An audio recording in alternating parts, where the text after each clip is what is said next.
I work at Barclays in our digital accessibility team.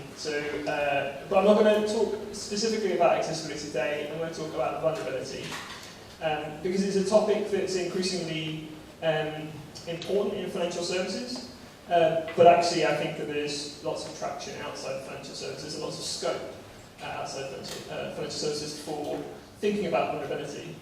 And vulnerability is one of those things that it actually impacts all of us at some point in our lives, and indeed at multiple points in our lives. So as you'll learn through this talk, hopefully, vulnerability is a state. It's not you are constantly vulnerable, but often it's a circumstance that you're in, or a life event, for example, that can make you vulnerable.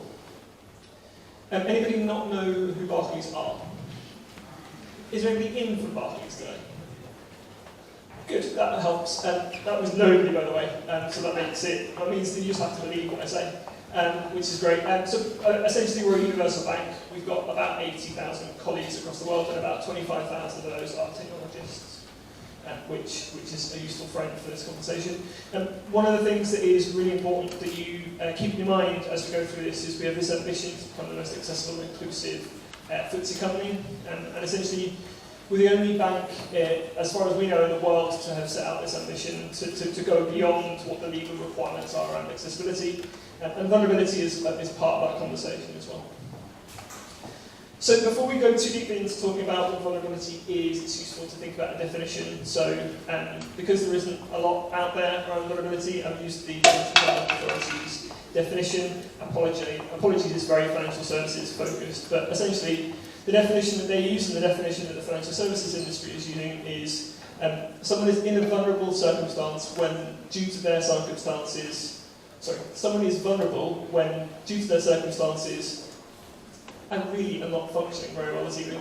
Anyway, basically, if we don't ensure we design products and services to think about vulnerability, people could be at detriment because of that. And detriment basically just means that they can suffer a financial loss, they may not get access to products and services that they rightly should get access to, or they may just be left feeling that we haven't supported them in whatever way that might be. What I wanted to touch on before we talked about vulnerability as well was about the difference between vulnerability and impairment, because they're not the same. So when we started talking about vulnerability at Barclays, there was an underlying assumption by some of my colleagues that disability equals vulnerability. And that's definitely not the case. Okay? If you think about the fact that I said earlier on that vulnerability is circumstantial, it's very much not the case that someone who has a disability is necessarily vulnerable. Now, they could be vulnerable, but they aren't by default vulnerable. And what I wanted to do was just make sure that we understood the difference between vulnerability and impairment. And the way that we talk about impairment at Barclays, and hopefully all of you have heard something similar to this, is that a permanent impairment is what we all would consider, and what we all would talk about as a disability. So it's something which you permanently have. A temporary impairment is something that you have for less than 12 months and will go away again, so like a broken arm, for example. And a situational impairment is the situation you're in this minute impairs your ability to perform an action. Okay? So in this example that I've got on the screen, we have a gentleman with a lower limb amputation, a lady with a broken arm, and a parent with a child in their arms. Each of these three situations suffer from the same causality, so they are able to use one of their hands, but the spectrum of impairment is different. Yeah? And this is different to vulnerability because you can't say that any of these people is necessarily vulnerable. However, if you've not designed your product considering these people, then they could be vulnerable. Okay? So if you design your mobile phone app to only work for right-handed people, then these left-handed people, who are currently left-handed, will be, except for one of the others, will be unable to use it. And you might think that's a stupid thing. Why would you design your app to be only used by right-handed people? And YouTube did this. When they first released the YouTube app, the upload feature defaulted to only work for people using their right hand. So if you were a left-handed person, you uploaded an upside-down video. And the reason they didn't know that that was the case, because nobody who worked on that product was left-handed. Not one person thought to try it left-handed. They got loads of complaints. they fixed it. But what I'm trying to get at is the fact that none of these people are vulnerable until they're put in a vulnerable circumstance. So, these are all examples of times when you might be vulnerable. And it's at this point I have to apologise for the graphics that I'm allowed to use, because these are completely meaningless until I explain them. So I'll go along the top and explain all of these. And this is just a sample of situations where you may be vulnerable. So the first one is the worst one to start with because it's very banking specific, but it has some applicability to lots of other industries. And this represents essentially a non-standard requirement, so a user who doesn't fit your molds. Okay, so in this case, someone in the armed services doesn't fit a banking mold because you haven't got a permanent address. Okay, so we can't do a credit check on you. That's one example of someone who could be vulnerable because of the circumstance they're in. We've got somebody who hasn't got a standard employment, so that they're working in the gig economy, could be vulnerable because they haven't got a guaranteed income. Someone who has recently become widowed or lost somebody through bereavement. We are all, by definition, slightly vulnerable when we lose somebody in our lives. Whether that's you have to physically deal with that from a financial services point of view, or just generally it's an upsetting time. So you could be vulnerable if you've suffered bereavement recently. If you're having a child, that could make you vulnerable for various different reasons. Buying your first home is another example. So I recently moved house. I felt quite vulnerable because it was the first time I had bought a new house and for the first time I purchased a property. And actually it's quite a scary time, I think, for a lot of people if they don't have access to the right information about that choice in life. And disability, I did say that disability doesn't necessarily make you vulnerable, but it can make you vulnerable if the product or service hasn't been designed in a way that supports you. Age at both ends of the spectrum, so people who are older and people who are young. And then the last one is addiction. So I'm trying to represent gambling addiction here. And we'll come back to gambling addiction later on because it's an area that has had a lot of focus in the media, particularly around how we support people who have gambling addiction. This is an interesting slide, and I'm going to pause for a second and let you read it, and then I will follow behind you. These are some statistics from two locations. The first one is the Association of British Insurers produced a report on vulnerability in 2017 that some of these statistics are from. You can look it up. There are loads more in this guide. The other one is from the Office of National Statistics on Internet Users from this year. So, if we take some of these statistics and try and unpack them a little bit to help you understand that vulnerability is not one of those things that happens to other people. Yeah? It kind of affects a lot of people in the UK. So, 1 in 7 adults in the UK have a literacy literacy level lower than that expected of an 11-year-old. 11-year-old people are people who move from primary school to secondary school, and 1 in 7 adults in the UK have a literacy level less than that. Okay? So when you're writing content, when you're writing copy, you're writing, you should be writing for the lowest common denominator, right? And that's these 1 in 7 people. Quick question, I do this every time I do this talk. Average reading age in the UK is what? Anyone want to have a guess? Just shout out. 15. Any advances on 15? 9. Higher than that or lower than that? 9. 9. 9's a good guess. So it is 9. Average reading age in the UK is 9. Okay, to give you some kind of context around that, the Sun is written at that level. The Times is written at 11. Okay, that's just useful to know. 1 in 2 adults in the UK have a numeracy level lower than that expected of an 11-year-old. So same kind of age demographic, but half of UK adults. Okay? Because generally, when we get above 11, we're starting to learn things like algebra, and people just dump that out of their brains the second they leave education. This one, I think, out of all of them, is the most scary statistic for me on this slide. 1 in 2 adults in the UK have less than £300 in savings. Okay? So how many of you, and don't put your hands up if you don't feel comfortable, in fact, let's not put your hands up. If tomorrow morning, in your emails, there was a bill for £300, how would you deal with that? According to statistics, half of UK adults would not be able to manage that. Okay? Interesting fact, for many of you, payday is coming up. Payday is the best day of the month to save. Okay? If you're going to save any day of the week, any day of the month, sorry, save on payday. Okay? And the data that our behaviour analytics team suggests is that you kind of need about 10% of your pay, or 3 months' worth of salary, in your savings to be stable. Okay? And the scary thing about this statistic that's not in here is that this kind of links into the fact that about half of UK adults will be on the street if they lose 2 months' pay.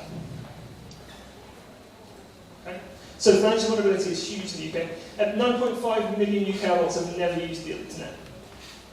9.5 million adults have never used the internet. Mostly it is in the over 65 age group, but actually it's not exclusively. 800,000 people in the UK living with dementia, that's set to double by 2060. And 1 in 8 adults in the UK have an unpaid care responsibility for a friend or family member. So I suppose what I'm trying to paint with this slide is the fact that vulnerability affects a lot of people. And it doesn't necessarily affect the kind of demographics that you might necessarily think. And so hopefully these will give you some food for thought. How do you design for vulnerable circumstances? Well, it's actually surprisingly easy, in my opinion. And the way that I'm going to suggest that you do this is using these principles. So has anybody seen the inclusive design principles before? A couple of hands, tentatively. So these are a set of principles that were designed by an awesome group of accessibility and UX professionals from an organisation, or primarily from an organisation called the Passiata Group. You can find much more detail about them at inclusivedesignprinciples.org, where there are some posters as well that you can use.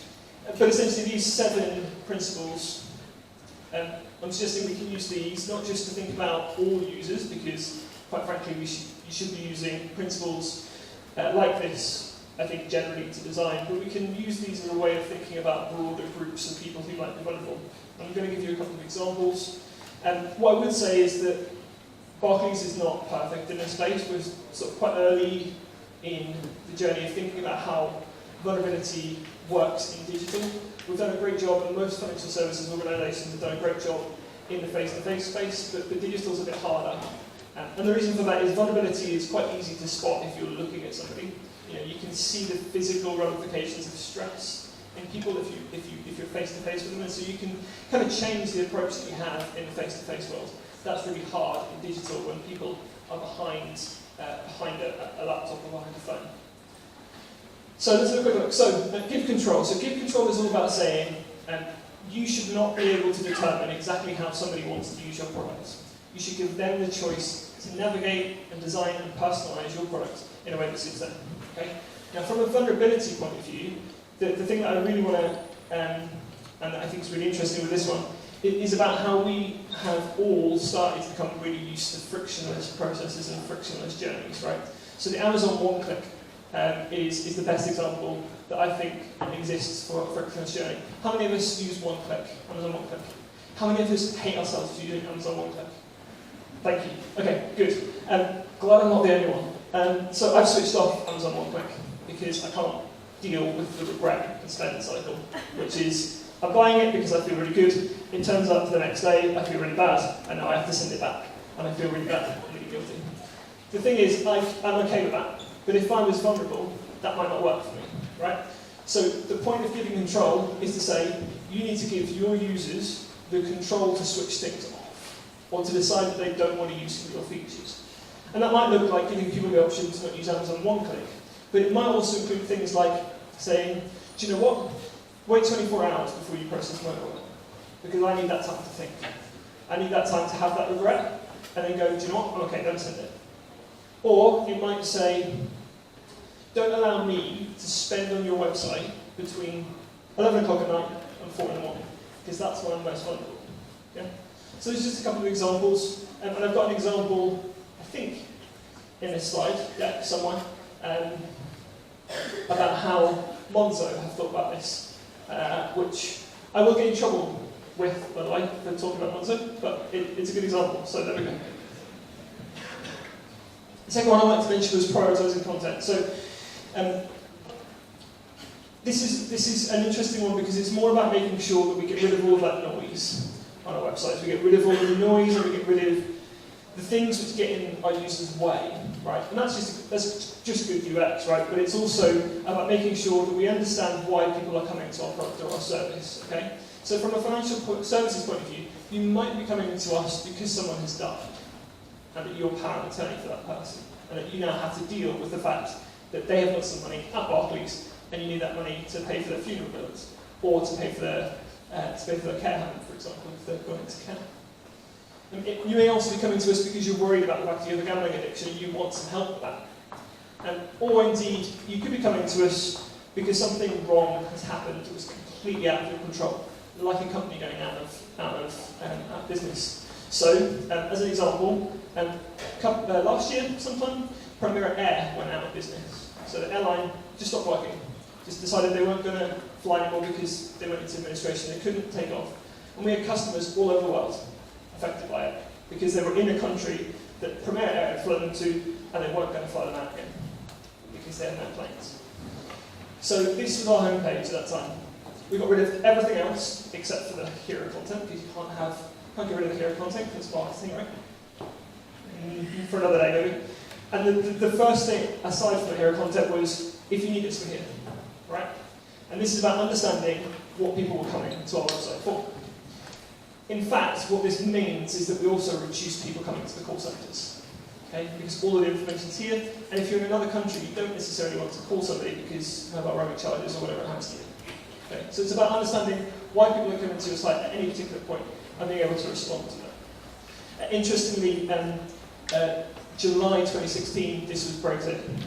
And every couple of months we put the Brexit message back up again, particularly when things are getting a bit heated in the press or when stuff's getting close. So in October, I would expect this to be Brexit, because we would want you to tell our customers what we expect will happen or what they should do. This is also an example of how you prioritise content in a way of how you help people in that moment where they are vulnerable because someone has died. It's a really horrible process in the UK to have to deal with someone's state. It's quite difficult, it's quite challenging. And recognising that and knowing that people who are coming to you are going to be vulnerable and that they're going to need some help helps you to design an approach that hopefully will not only help them deal with you and your product, but also help them to see the wider context that we operate in. So, for example, the first thing here is, actually, if someone has died, did you know you have to register that?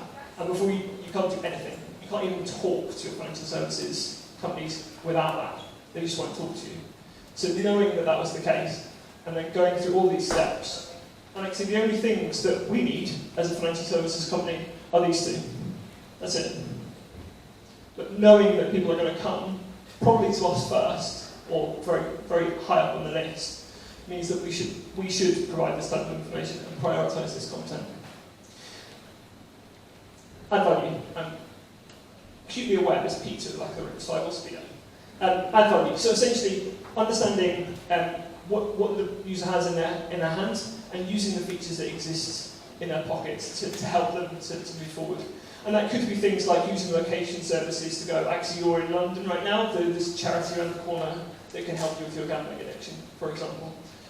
Or providing live chat on pages where users are spending a bit too much time. So for example, if someone's on a page about financial vulnerability or financial difficulties, maybe we should just go, actually, do you want to talk?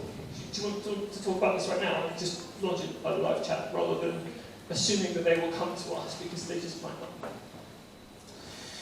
not. So I talked about gambling addiction, I talked about friction earlier on.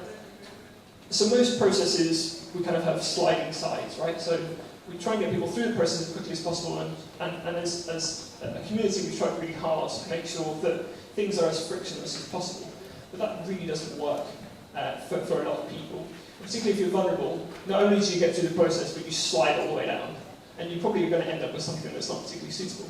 In financial services, that's really dangerous. So imagine if, for example, you have bipolar, and you are in a manic phase, so you are feeling really good about life, you're feeling like you're untouchable, and we just give you a loan for £25,000 because you asked for it. And that is not a good situation for the person, it's definitely not a good situation for the bank. So adding friction back into processes, or allowing friction to exist in processes, is really important. So this is a feature that we launched a couple of months ago with the only high street bank to have it, but you'll see we're not the only bank to have it in a second. And this is very simply the option to switch certain types of companies off. Now, don't ask me why we've got groceries and supermarkets. I don't know. But the important thing to focus on here are the ones at the top. So, the gambling and premium rate websites and phone lines. Now, there's a bit of a problem with this at the moment, and it is due to be improved, in that you can just switch them on and off as you please. So there's not a lot of friction. There's some friction, but not enough.